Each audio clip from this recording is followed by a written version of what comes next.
kita mulai belajar pada pagi hari ini, kita berdoa terlebih dahulu. Doa mulai.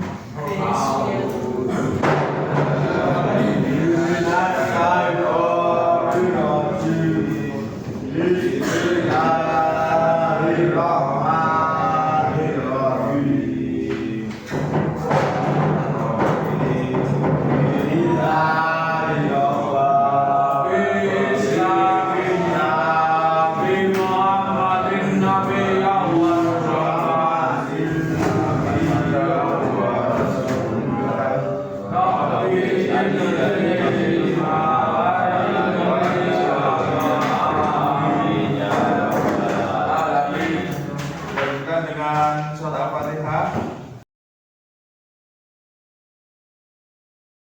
Yuk kita baca mulai ayat 19. Bismillahirrahmanirrahim. Inna arsalnaka bil haqqi.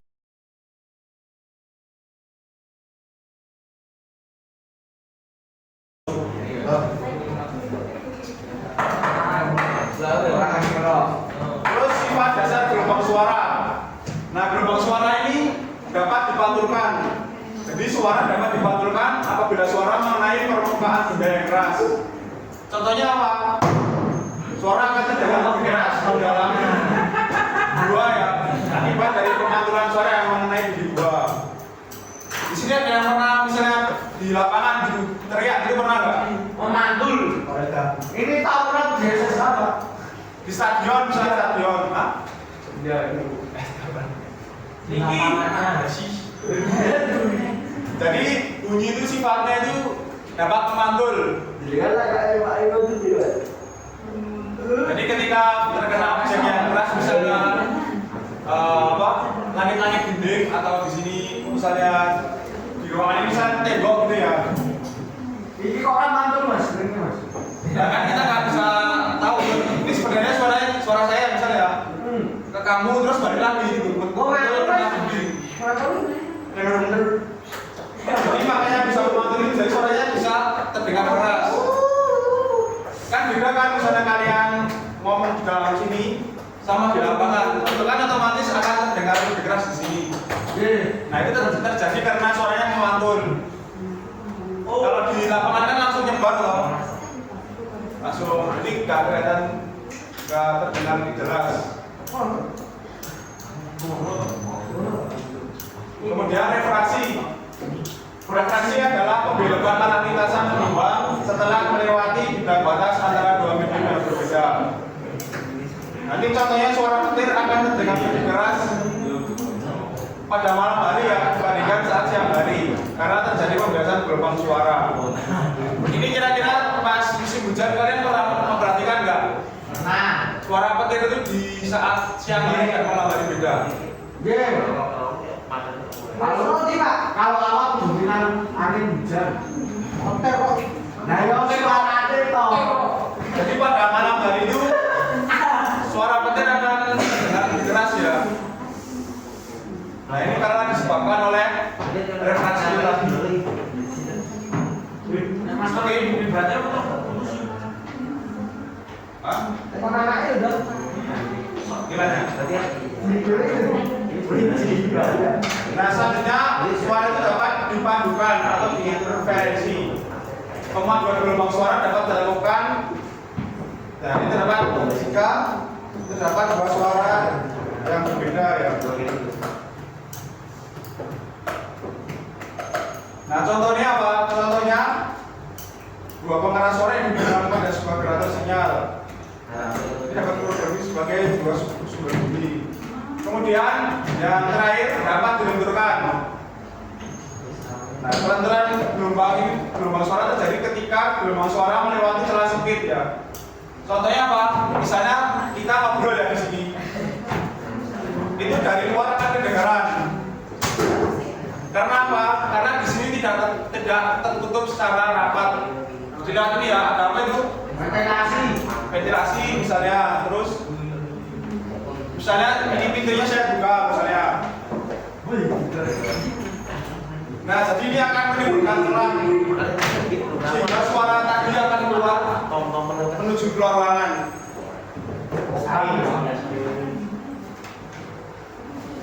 Nah, ini yang berbeda ya, seperti yang saya gambarkan tadi ya.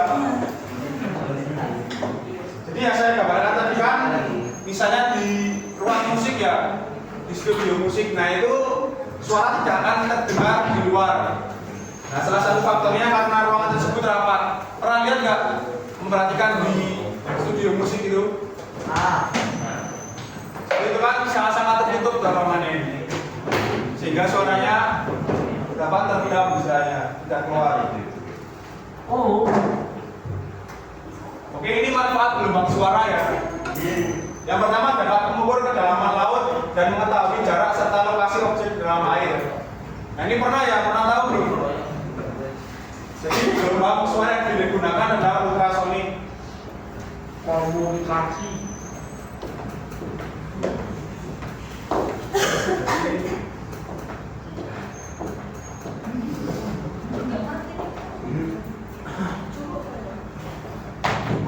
Napa, Mas?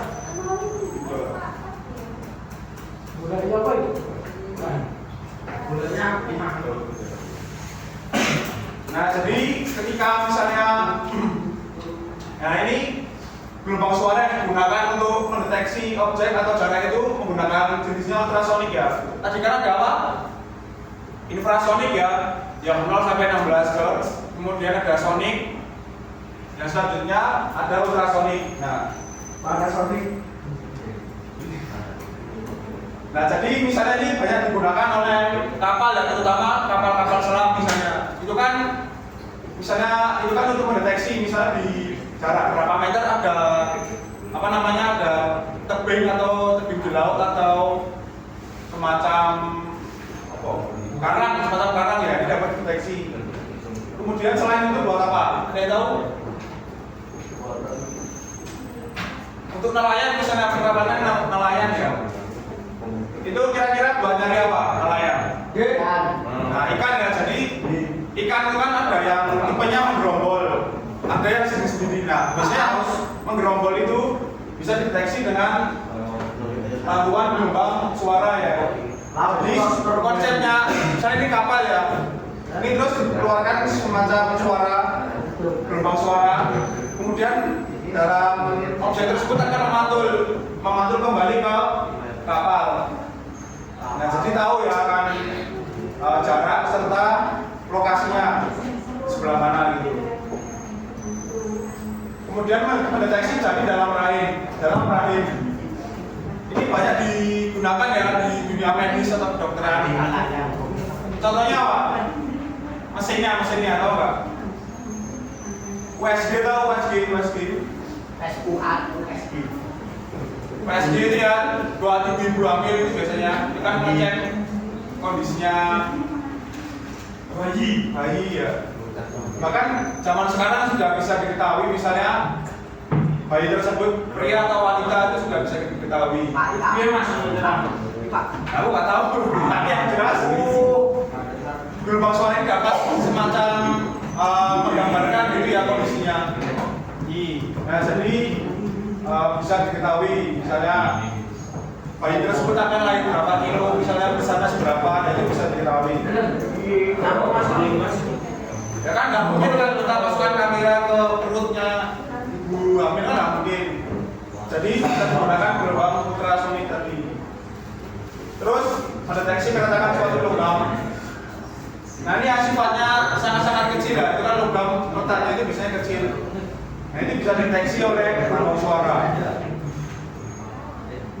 Kemudian jelas sebagai pengeras suara.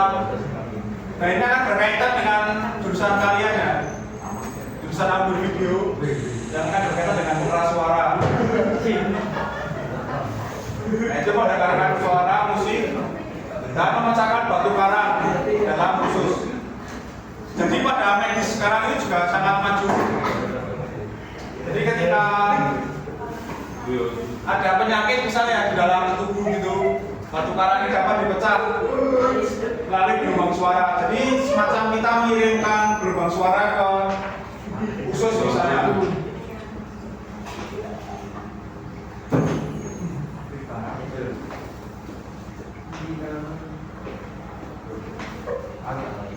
Nah, sini stop.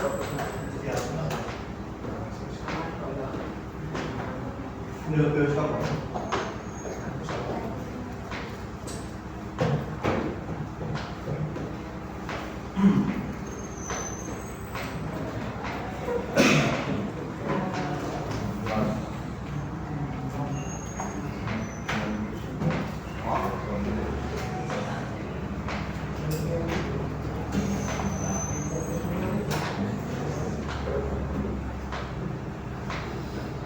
Oke, selanjutnya ada sistem akustik ruang. Nah, seperti yang saya jelaskan tadi ya, di dalam ruangan seperti ini, pernah nggak lihat ruangan seperti ini?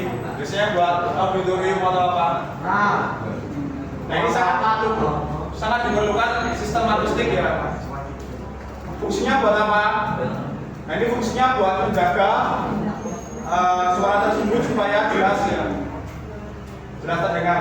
Jadi seperti ini ruangannya. Nah, ini ada tangga dengan karpet. Ini bukan cuma interior saja ya. Enggak cukup. Ini kan ada karpet misalnya sama ketinggian. Ini fungsinya buat apa? Tahu? Karpet kok memantulkan. Karpetnya dulu buat apa? Tahu nggak? Memantulkan suara. Nah, ya, jadi karpet tersebut misalnya contohnya ya, ini buat mengikat suara. Jadi ketika ada suara-suara noise, ibaratnya kebaruan, itu dapat dikurangi. Nah, kemudian juga pengaturan tingginya di sini juga berpengaruh.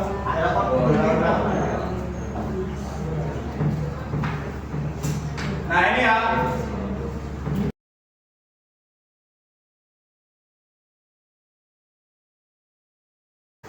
Oke, hari ini tadi kita berarti baca apa aja?